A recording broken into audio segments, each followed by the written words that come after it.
and welcome to CGTN's special TV forum, Afghanistan in Transition. I'm Tian Wei. It has been a year since U.S. forces left Afghanistan. Its government and people have been working on getting their conflict-weary country back on its feet. Yet the past decades of war and conflict have left Afghanistan badly scarred with a crippled economy. Now, the greatest challenge is brewing humanitarian crisis.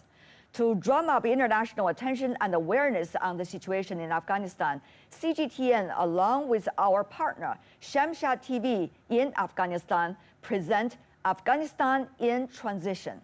This is the first co-production between the two major media networks of both countries, and the discussions are hosted from studios in our Beijing headquarters of CGTN and also in Kabul.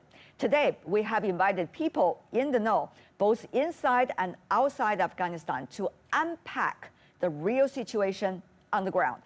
First, I also want you to meet with our guest here in the CGTN Beijing headquarters, Senior Colonel Zhou Bo from the Center for International Security and Strategy of Tsinghua University. Senior Colonel Zhou served earlier in the Chinese Defense Ministry.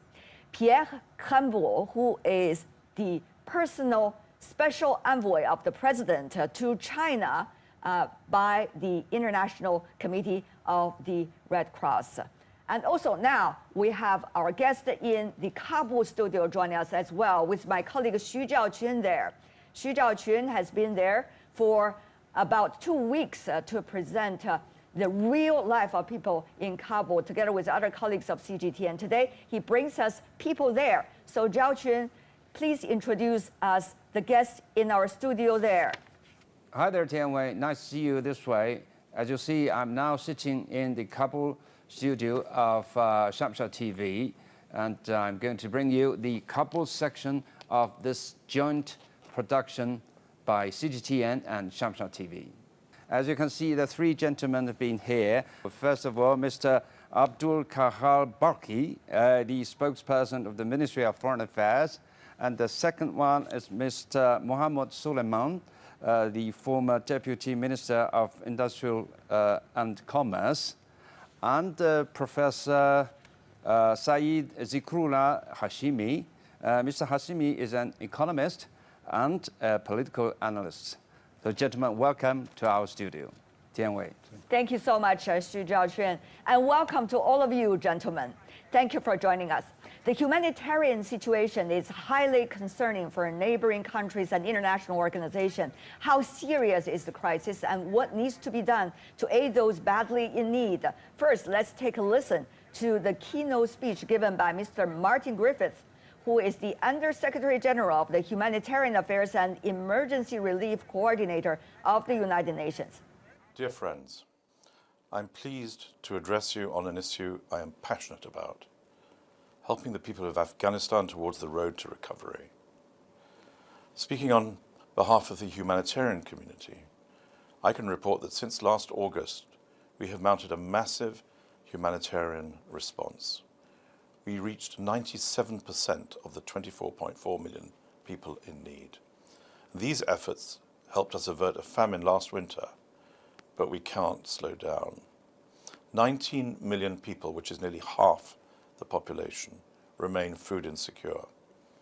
That includes 6.6 million people at emergency levels of food insecurity, the largest number in one single country in the world today. We need a proactive and sustained response to reduce the risk of famine. And at the same time, we've less than half of the funding needed to help these people. So we face three main challenges. First, economic shocks. These are now the primary driver of humanitarian need across Afghanistan. People are earning far less or nothing at all. The number of families receiving remittances from outside the country has halved since last year, and a shocking 40% of adults are unemployed. Inflation has also increased, and more than half of people's income is spent on food. A staggering 25 million people now live in poverty, up from 20 million in 2016. Second, people have been pushed over the edge by natural hazards and climate shocks over the years. Afghanistan is facing its worst drought in 30 years. And in the past 5 weeks, a deadly earthquake and flash floods claimed more than 1,000 lives and destroyed thousands of homes. We've reached 85% of the people affected by the earthquake with assistance, and 20 aid teams are now assessing the needs of people caught in those floods. Third, women and girls face an alarming rollback on their rights. But humanitarian response alone will not be enough. And to resolve these challenges, 3 critical areas need urgent attention. The economy must be supported. The formal banking system must be restored and reconnected with the international financial system. Basic services, such as health and water, must be strengthened and preserved. And we need to restore women's and girls' human rights. Girls must have access to secondary education and beyond. Other restrictions on women's movement also affect their ability to access life-saving assistance. To the people in Afghanistan, I want to say, we are with you. And to the world outside, let's join hands and stand by the Afghan people in solidarity. Thank you.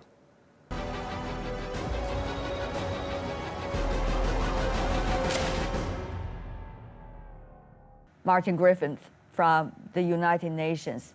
20 years of war and conflict have left Afghanistan with deep scars and humanitarian disasters that are hard to heal. According to the United Nations, 19 million people in Afghanistan are food insecure, almost half of the country's population. Food prices hiked nearly 30% last year, and more than 800,000 Afghans were displaced inside the country in the year 2021 alone. 80% were women and children. The outside world is curious about the real picture in the country and very concerned about humanitarian disasters on the ground. I believe my colleague Xu Zhaoqun, together with your guest in Kabul, will have more on-the-ground information for us. Now to you. Thank you very much, Tian Wei. Thanks very much for the information, the facts and figures we have, gentlemen. We've got plenty of facts and figures from Beijing, and I would like to have your response to these things. So my first question goes to Mr. Balki. Do you agree with what Mr. Griffith, the Undersecretary, says? And is the humanitarian situation really as severe as he described in his speech? Well, thank you for giving me the opportunity to be here and address the international audience about the current situation of Afghanistan from the perspective of the government of Afghanistan. I would like to begin by thanking the Undersecretary for his efforts and also for the United Nations and other organizations that are here trying to alleviate some of the pain and suffering of the Afghan people through their humanitarian work. Secondly, I do not fully agree with the assessment of the Undersecretary. The reason is twofold. One is that the vast majority of the population of Afghanistan is rural-based and has an agriculture-based economy. They rely on the agriculture and the lands that they cultivate. So to that end, the lives of the people of the rural community has actually improved dramatically in terms of security, of them being able to tend their lands and tend to their crops and harvest. And also the second reason is the markets and our relationships that have improved with our neighboring and regional countries, which have opened markets for them, and we have doubled our exports in agriculture sector and also in the mining sector. But more to the agriculture sector, we're continuing to work with neighboring and regional states in order to increase the amount of Afghan exports, vegetables, fresh fruits, dry fruits, and the other resources. I do agree when it comes to the urban class of Afghanistan. The sad fact is that Afghanistan, the economy of Afghanistan was war-driven and it was artificial. It was unsustainable from the very beginning. And we do agree with the Undersecretary that the bourgeoisie or the middle class of Afghanistan is suffering tremendously basically there is no longer a middle class in Afghanistan.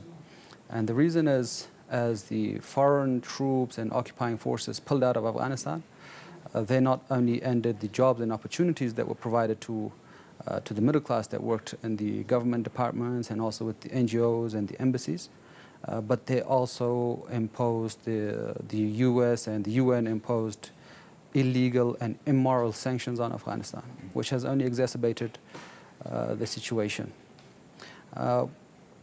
We, as the government, have taken steps to try to alleviate and help the Afghan people in the immediate term.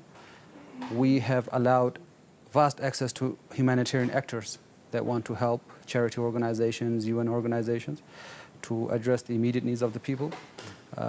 In the short term, we have encouraged the growth of the private sector and incentivized them with tax exemptions and creating a favorable environment for them to operate in and invest, providing them security and the other resources needed for them to thrive. The midterm approach of the government is trying to realize the connectivity projects of Afghanistan, which has twofold effect. One is creating jobs for the people of Afghanistan, and the second is creating the basic infrastructure, so states that are willing to invest in some of the vast resources of Afghanistan can do so with confidence. And the long-term approach, of course, is realizing the full potential of Afghanistan as the heart of Asia and turning it into a hub of trade, transit, connectivity, and also as an exporter of energy. We have huge potential in Afghanistan when it comes to energy. Yes. But sadly, over the last 20 years, none of these have been realized or even talked about. So the government is doing whatever it can within its capacity, and it has tried to mitigate the effects of it. Okay, thank you very much, Mr. Barki.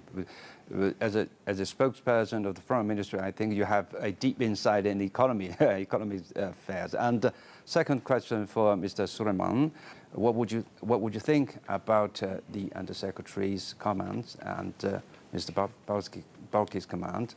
And another question is that what's your insight on the inflation now, which has been considered a sharp inflation, damaging the life of the ordinary people? Thanks for having me. I think I'll begin with the fact that the current state of the economy which we have right now in Afghanistan, I simply call it a free fall economy or free fall state that we are experiencing right now. And it is the result of the cruel sanctions imposed on Afghanistan and also some policy actions by the IEA, the new or current government of Afghanistan.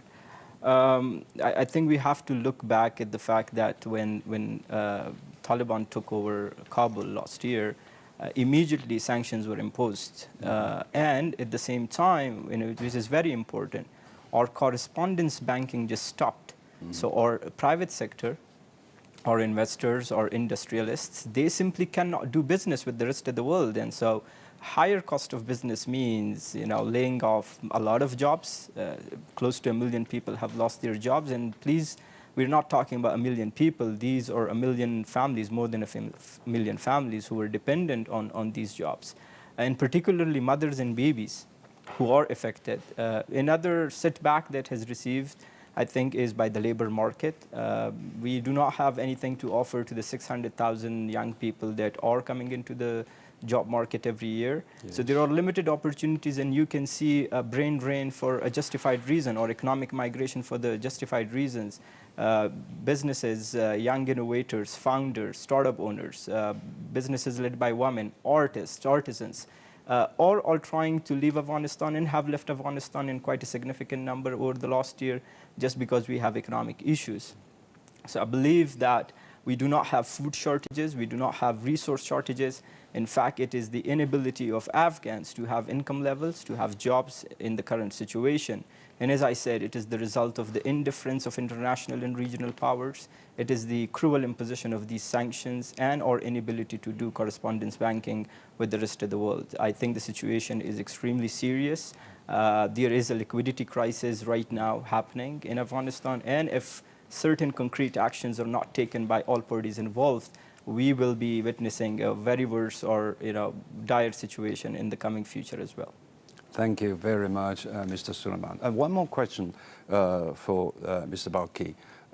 We have got plenty of reports from the international media about the health system in Afghanistan.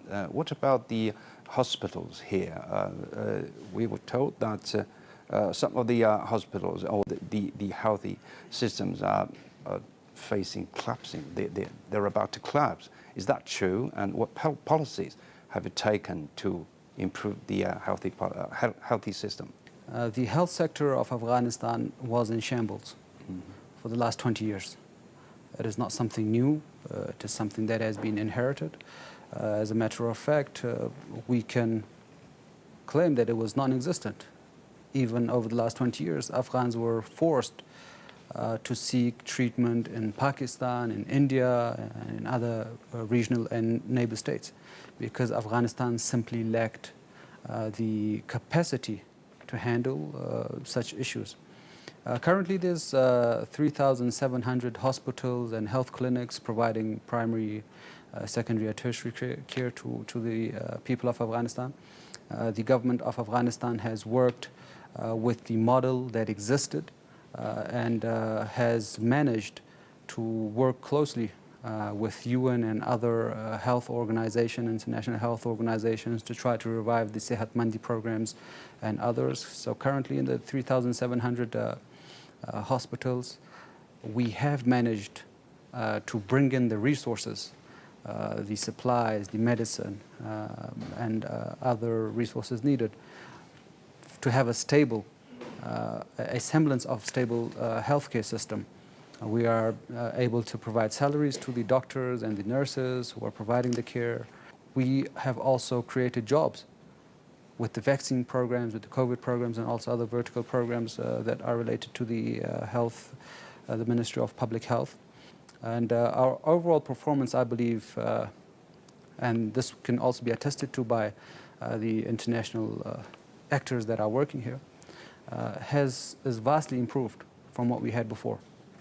And the government also has plans in place to try to reach a stage where we are no longer reliant on foreign donations for a state to have a health system. It is something that is very cruel, that has been imposed on Afghanistan. But we're working on a plan to try to have a sustainable system that is self-reliant on the resources of Afghanistan. Okay, thank you. One more question about the people who are forced to leave their home. Professor, we know several hundred thousand have been forced to move away from their homeland. Do you know any plan for the government to improve that situation? Thank you for having me in this discussion. First of all, you know, the occupation governments, which is within the last 20 years, they destroyed everything. They don't have any stable project here in Afghanistan to find jobs. And there was a lot of corruption in the jobs system also, the people who's working. The second thing, as you know, the third countries in the world, usually the people looking to have a chance to go outside of the country. I think it is almost 50 or 60% if the people who's taking this opportunity to have go outside of the country, because Afghanistan was within last 43 years in the war, and there is no good chances. So for them it was golden chance to leave Afghanistan and have a good chance there. I don't think it is exactly from now situation, because the government within this 1 year, according to my analysis, I found that they have a very good movement. First of all, they fighted the corruption. The corruption rate, it is coming very down, and it's maybe around 1 to 2%.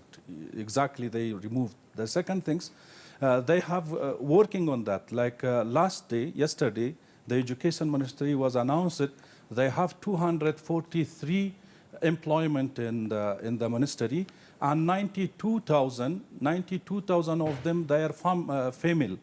And also the employment, new employ 16,000 people in the education ministry. It does mean they're working for job creation and also for the development of the country.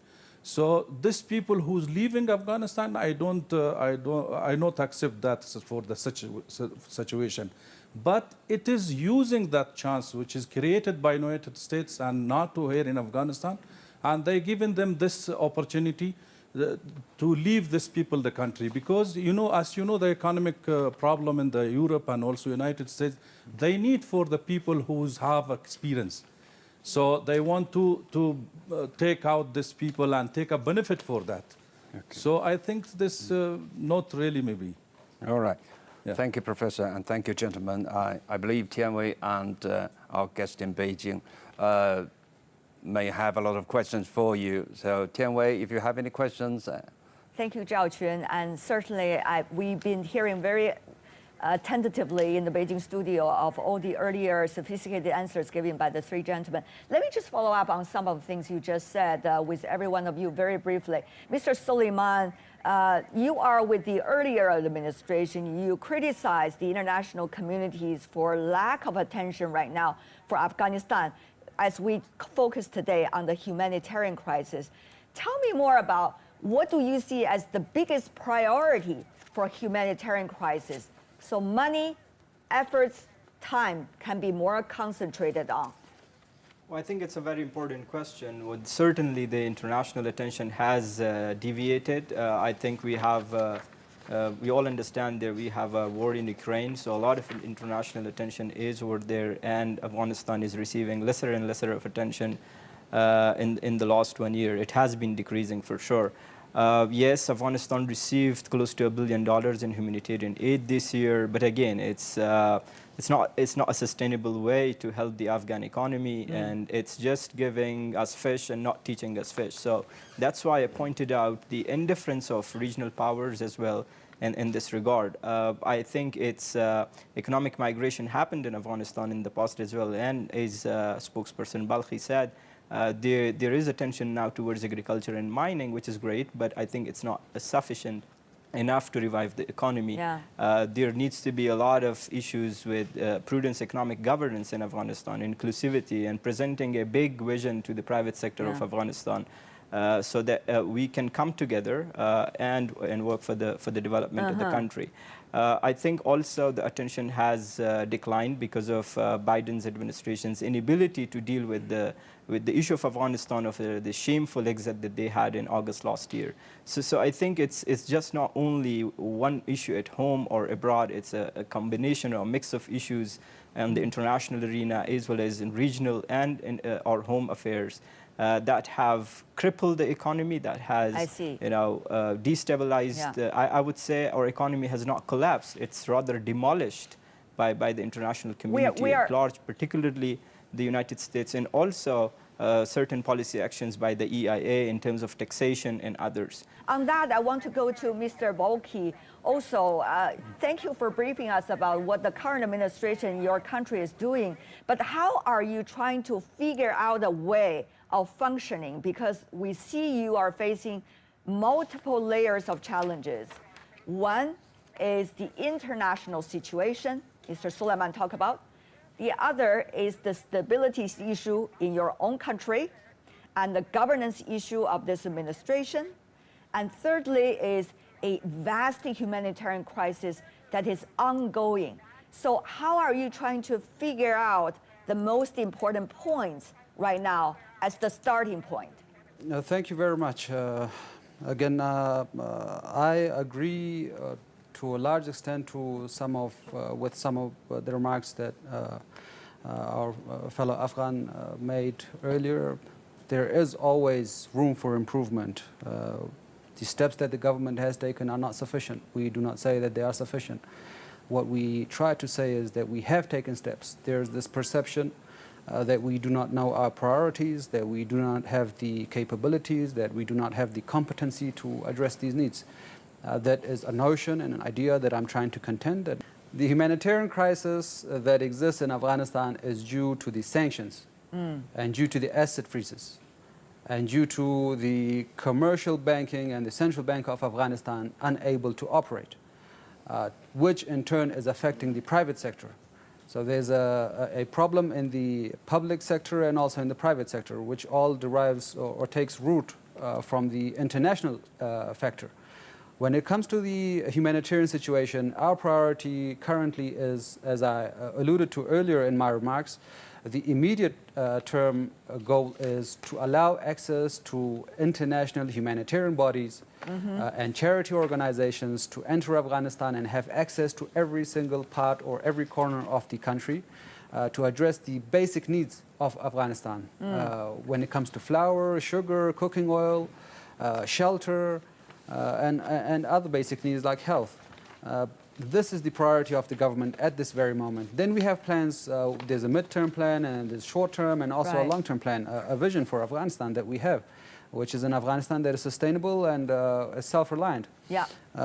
Coming to the governance issues, again, I do not agree with the assessments. Yes, every government has room for improvement. We have never said that this government is the final form and there will be no improvements made to this government. There will be no new talents added to it.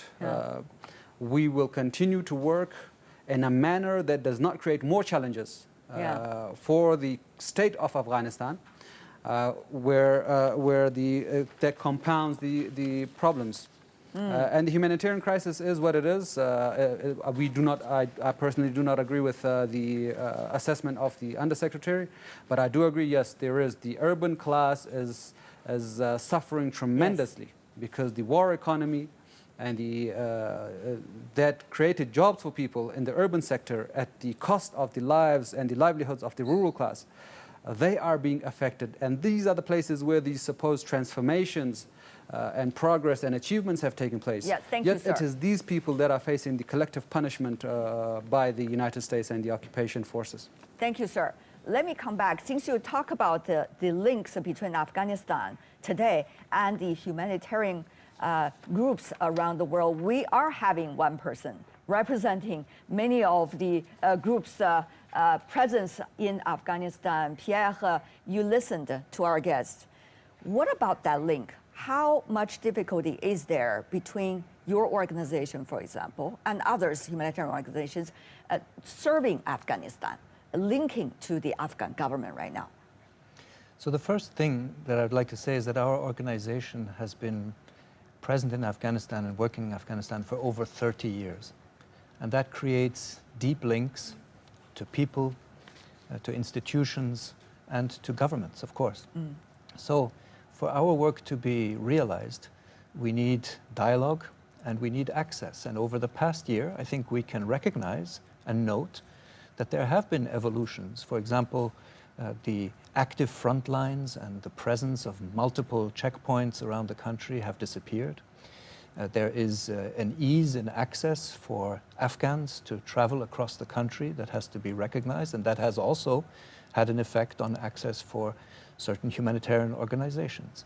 At the same time, I think we can say very honestly that the decrease in fighting and intensity has, of course, not resolved overnight the profound suffering that exists across Afghanistan. And I say this from the perspective of somebody who has worked in Afghanistan, of the 1,900 ICRC staff who are currently in Afghanistan and work with the Afghan Red Crescent. We see the issues close at hand. And I believe that there are three main reasons for the ongoing profound humanitarian challenges in the country. One is the legacy of 4 decades of war. You cannot walk away from that. No. And there isn't a single Afghan family, and I hope that the Kabul participants agree with my characterization, there isn't a single Afghan family that has not been impacted in some way, that hasn't had a relative killed or injured or disappeared or detained over all these years of fighting. Infrastructure has been damaged and destroyed. That legacy one cannot walk away from, and it will require collective work on the part of all of us to overcome. The second element is, of course, and it has been mentioned, the effect in economic terms of the sanctions. There are sanctions, lack of employment opportunities, the frozen banking system and the assets. That is a big issue that is impacting Afghan lives. $7 billion is like a big money for Afghan right now. And it's impacting lives in very concrete ways. And I think this is why the ICRC calls for states around the world to overcome the reluctance to engage. Yeah. We need engagement. To resolve humanitarian issues, you need dialogue, you need engagement. And the third point, which has also been mentioned, which is the inflation, which has been generated in part by the effects of the Ukraine conflict. So I think these are very severe issues. And I would just add to this briefly that humanitarian organizations like the ICRC can do a lot, and we have increased, almost doubled the budget that we have, up to 200 million Swiss francs for this year in Afghanistan. But nobody wants, not the ICRC nor any Afghan, wants humanitarian responses to be the horizon. The horizon has to be something else. Humanitarian responses can be a bridge to something different, but the horizon has to be improved economic circumstances, cooperation, and economic investment. That is definitely what is needed for Afghanistan. That is very crucial. These can be termed as theories, and yet there are on-the-ground stories that are taking place. Earlier, we managed to interview some of your colleagues on the ground. Let's take a look at the excerpts of that. The head of the delegation of ICRC in Afghanistan. Of course, that is only one of the many humanitarian organizations that are operating right now in Afghanistan. Take a look. The humanitarian challenge for the Afghan population is becoming increasingly more complex by the day. The consequences of the economic sanctions imposed on Afghanistan since the takeover last year, as well as climate change and consequences of the degradation of the economic situations, including as well the inflation, which is increasing due to other crises around the world, including in Ukraine, is bringing to the Afghan population more difficulties to find economic opportunities, and for an increasing number of Afghans, more difficulties to put food on their table. The economic situation in Afghanistan is being weakened by different factors. One of them is that the banking system is not working properly. The private sector has difficulties to invest, to provide jobs to the community. But as well, because of the international situation linked to other crises, such as the crisis in Ukraine, for instance, commodity prices on the international markets are increasing. And this has an impact on the prices on the markets here in Afghanistan, which is making the situation for the lay Afghan families increasingly more difficult to pay for the commodities that they need for their survival on a daily basis. So this is where the fragility of the whole of the Afghan population is actually on the increase, and where organizations, humanitarian organizations such as the ICRC, needs to increase their support to them. A year ago, upon the launch of specific economic sanctions on Afghanistan, the public sector in general and health sector in particular, including hospitals, were facing huge shortage in fundings because development agencies, international financial institutions stopped to provide the funding necessary to the functioning of the public services. This is when organizations such as the ICRC and others have started to coordinate their actions in order to prioritize which sectors in public services would be supported in priority. And here the ICRC, because of our connections, strong connections with the health sector in Afghanistan, we have decided to bring the funding necessary to maintain 34 hospitals across the country functioning, in bringing the finance necessary for them to pay the salaries for their staff, to pay for the running costs, and to pay as well for the supplies of medicines.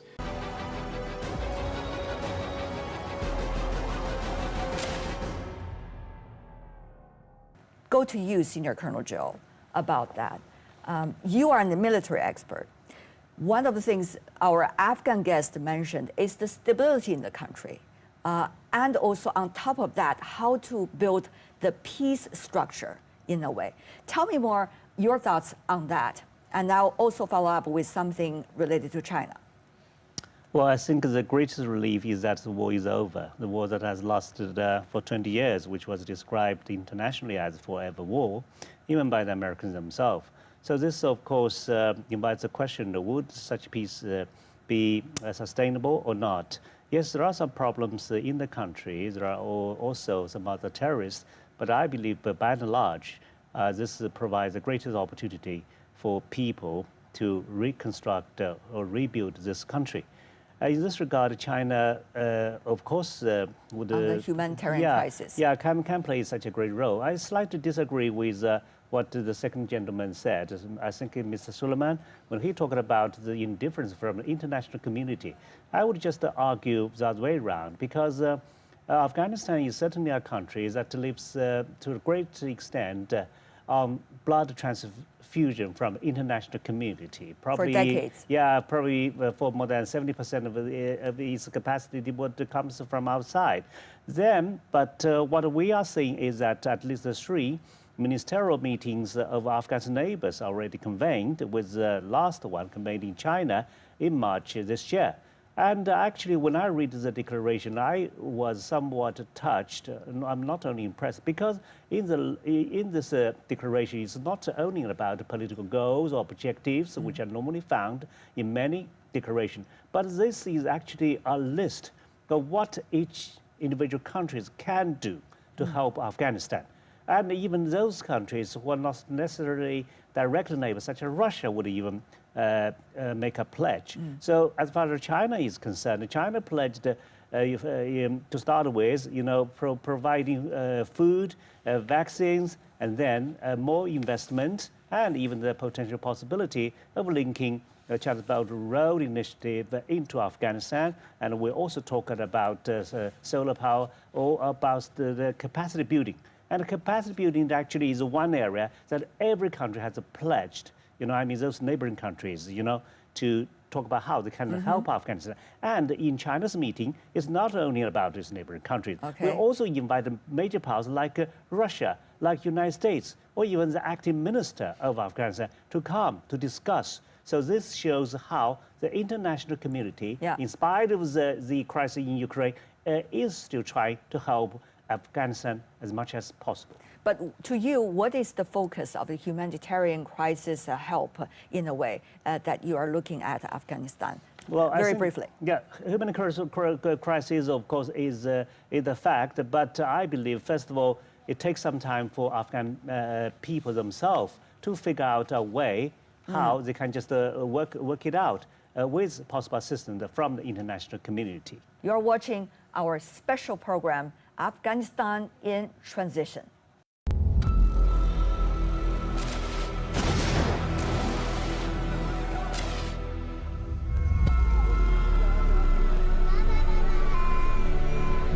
A year after a troubling U.S. withdrawal, Afghanistan amid famine, violence, humanitarian crisis, buckling under a U.S.-sanctioned economy. The humanitarian situation was exacerbated. It pre-existed. So when we came to power, it was exacerbated by the automatic sanctions that were leveled against Afghanistan. Can external aid be the lifeline? What's needed to rebuild a nation? We reached 97% of the 24.4 million people in need. These efforts helped us avert a famine last winter, but we can't slow down. China supports Afghanistan in finding its own path of peace and reconstruction. A glimmer of hope for an Afghanistan at peace. Catch Afghanistan in Transition, a special TV forum presented by CGTN. You are watching CGTN's special program, Afghanistan in Transition. This is a joint production between CGTN and Shamshad TV in Afghanistan. We have 2 studios, both in the CGTN studio here at the headquarters and also in Kabul with our colleagues in Afghanistan. Now, let's have Xu Zhaojun, my co-worker there, to bring out more insights from our guest over there. Thank you, Tianwei. Gentlemen, now I have a few more questions for you, and I will concentrate on the humanitarian aid this time. And first of all, for Mr. Balkhi, we know that Afghan people are coping with earthquake and a drought, these natural disasters. China has been delivering humanitarian aid to the country, and the China is keeping its promise to help rebuild Afghanistan. I'm sure that the aid China provides has been given to those who are in urgent needs. And my question is, how do you find the response, not only from China, but the international community, the response to Afghanistan's call for help?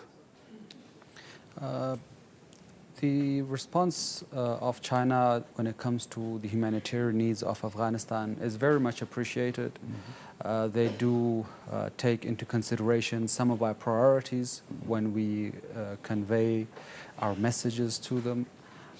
So we appreciate that very much, even though China was not involved in the 20-year occupation, but for them to step up and help Afghanistan when it comes to the recovery of the people of Afghanistan, of the country. We appreciate it very much. At the same time, we also appreciate the humanitarian assistance that is being provided by the international community and other states. Afghanistan is a natural disaster-prone country, like many other states. So that aid and assistance, when it does come in a time of need, we try to distribute it to those in dire need. So we also appreciate that aspect, but it is very important to remember that humanitarian assistance is a stopgap measure. Mm-hmm. It is not that it's something sustainable. Mm-hmm. We, as Afghanistan and the outside countries, the neighboring regional, international community, the UN and other international bodies, need to work jointly to try to address the economic aspect, to let Afghanistan have a functioning economy and end this blockade, this collective punishment of the people of Afghanistan. I mean, do they not have a right to a normal life just like any other state? So we need to work on the economic aspect, although we appreciate the humanitarian side of it. Thank you, Mr. Balkhi. And second question for Mr. Suleiman.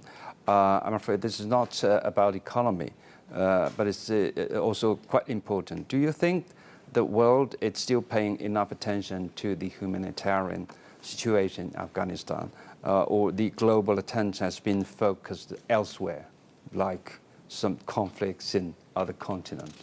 Yes, definitely. The attention given to Afghanistan in the last 1 year has decreased significantly.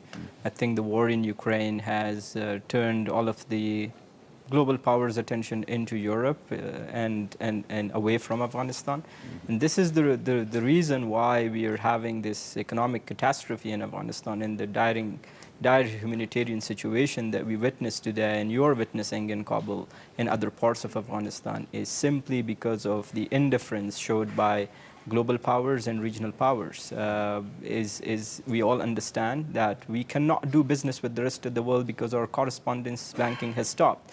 So any humanitarian aid is, well, though appreciated, I would agree with Mr. Balkhi, but it's not the key to our success. It's not sustainable. And I think everybody needs to understand that if some collective actions are not taken, which are concrete steps, maybe I can talk about it later, I think the situation is going to go more worse and worse for the Afghan communities and for the Afghan people. Thank you, thank you. And Professor, what's your comments and insight on the international attention for the Afghan issue? First of all, you know, as Mr. Balkhi also mentioned that we appreciate about that, but I think Afghanistan, it is the heart of Asia, and it is have a lot of resource for their own, so no need for humanitarian aid if they release they find the sanction and also release the money and also let the Afghan people develop their countries. That's the important things. For me, that's important for China country as our neighbor country, and also in the same time, it is in one of the most powerful economic and in the world. So I wish they take another step to put their pressure on the international community to release the money of Afghanistan, and also to let the Afghan people have a life. Because, you know, as I have seen the government policies, they are shown to all neighbors countries, to international countries. They don't want to fear internal policies of the countries. On the same time, they request or they want the same things to give respect to Afghan people. And after this 20 years of war, and it is unfair war, and they not did any good things for Afghanistan, and they should have the now social responsibility they have to protect the Afghan people and let them have a life, and also the improvement of the economy. But if in the same time we appreciate the humanitarian rights, but in the same time, it is not for long period. I don't think it will be for next year the same situation.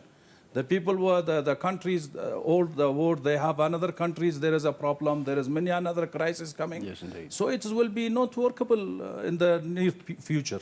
Okay, thank you, Professor. My next question goes to Beijing for Pierre. All the gentlemen have mentioned a very important thing, which is the sustainability of humanitarian aid and support for the development of the country and its people. Pierre, my question is that from the perspective of ICRC, what sort of mechanism is mostly needed to address Afghanistan's humanitarian needs in a sustainable way? Thank you very much. Yes, it's a very important question, because I can tell you that from a humanitarian perspective, it was never planned, it was never foreseen that an organization like the ICRC or many other organizations should be present in a country like Afghanistan for almost 4 decades now. You know, humanitarian work was envisaged as a short-term intervention to help address emergency needs in a time of armed conflict or crisis, and then things move back into a political, social, and development realm. But many of the conflicts that we see around the world today are long-term, protracted conflicts, and that has been the case in Afghanistan as well. And I just want to highlight here that one of the reasons for this is that the systems in place in the international community for the moment to either prevent armed conflict or resolve them are particularly weak and have not shown great result or resolve. And I think new ideas are needed in that regard, because we cannot be expected as humanitarian organizations to fill these gaps for decades. That was not the idea, and I really have to identify with the fact that any country on the planet, and this includes Afghanistan, wants to hold the destiny of its own future in its hand. That is totally necessary, it's understandable, it's legitimate. And humanitarian organizations fill those gaps, are bridging elements, and I think our colleagues in Afghanistan are doing tremendous work. But as I said before, it now requires engagement by states in cooperation together in multilateral forms to support the path that Afghanistan is on in many different ways, and to overcome some of the reluctance in that regard if the focus on Afghan men and women and children is indeed the center of the attention. And that cannot be resolved only through humanitarian assistance, very clearly. That requires economic investment, that requires development cooperation. And here, many of the actors that withdrew last year, should also be called on to re-engage with the country. Thank you, Pierre. Thank you very much. Today we have got so many interesting opinions and useful suggestions from our guests. And Tianwei, do you have any, and the guests from Beijing, in Beijing studio, do you have any other points to add, or do you have any more questions for the guests in Kabul studio. Absolutely. Thank you, Zhao Quan. We are having rounds of sophisticated discussions about the policy, about the structure, about long-term. But I do also want to focus on some of the short-term issues, as we are focusing on humanitarian crisis for this episode of our program. One of it is food. If you look at some of the latest numbers that we can find on food, this is certainly a biggest concern. Earlier, CGTN talked to Mary Ellen McCarthy, who is the World Food Program Country Director in Afghanistan. Let's take a listen and find out what about the food that the Afghans need every day on their table. In the latest assessment that we released back in May, in Gore province, we had 2 districts that fell into what we call phase 5, 20,000 people. And, just underscoring that really the situation in Afghanistan is extremely fragile. People, households have exhausted all mechanisms that they have to be able to feed themselves.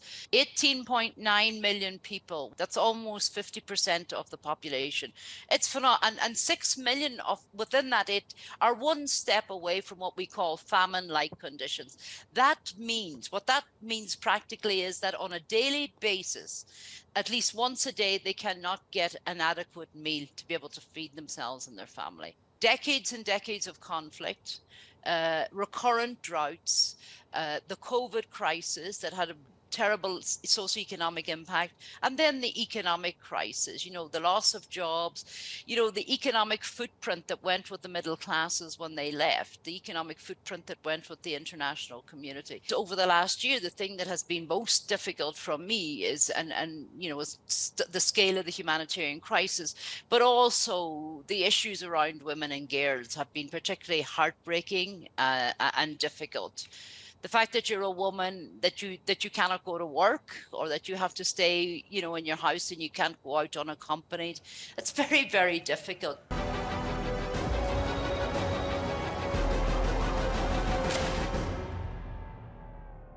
That's an excerpt of the interview with the World Food Program people on the site in Afghanistan. So I want to go to the spokesperson of the Foreign Ministry in Afghanistan. I know there are very limited resources for the government right now to operate so that to deal with all the problems. But food is very urgent. On that, what are you doing? How to make sure some of the, the mouth in Afghanistan can be fed at least? Coming to the question of food security in Afghanistan, Afghanistan is geographically located in a place where it will most likely then not run into any food insecurity issues. The reason for that is because we have a lot of very rich countries in terms of agriculture and food products around us, and it is also located strategically where all the trade has to go through Afghanistan.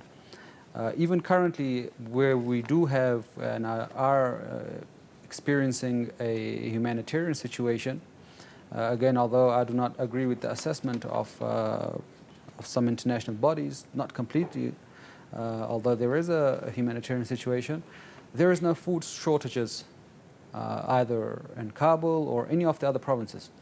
So that question is more related to the liquidity crisis and the lack of jobs for the people to make an earning and then go and buy their food. So from our assessment, the Afghanistan is very secure when it comes to food security. Thank you, sir. Senior Colonel Joe. Well, I think it's very interesting for me to hear this kind of counter-argument because previously I read New York Times and it was actually said that during the harsh winter, 1 million children could die. But I also learned from the ICRC representative in Kabul telling us that actually the Afghan people have managed better to not let this happen. But I'm happy to hear that in Kabul, at least, there is no such a serious problem of food shortage. And I believe in him because if the spokesman of Afghanistan to say there's no such a problem in the streets of Kabul. I think it's true, but then the other question comes as to how we could actually provide more jobs to these people.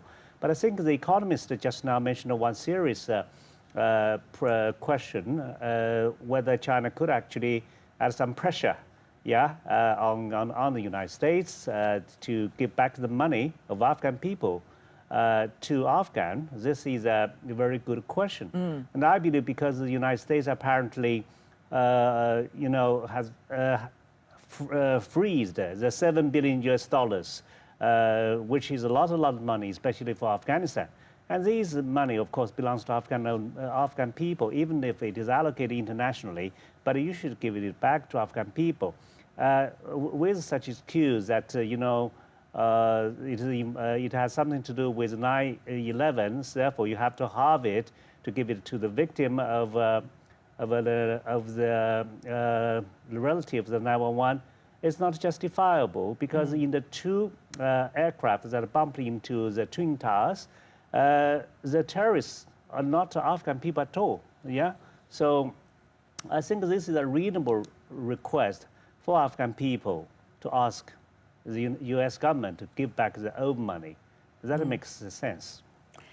In our discussion today, we not only talked about the short-term issues, emergencies such as food and also medicine on the ground in Afghanistan, but also some of the middle and long-term issues, how to make sure it's not just about dealing with emergencies every day. It's about building a long-term structure so Afghans, the hardworking Afghans, will be able to figure out their future on their own. We'd like to call for consistent attention and care for those who have been suffering amid a severe humanitarian crisis. We ask for joint efforts to bring conflict-torn countries back to stability and prosperity.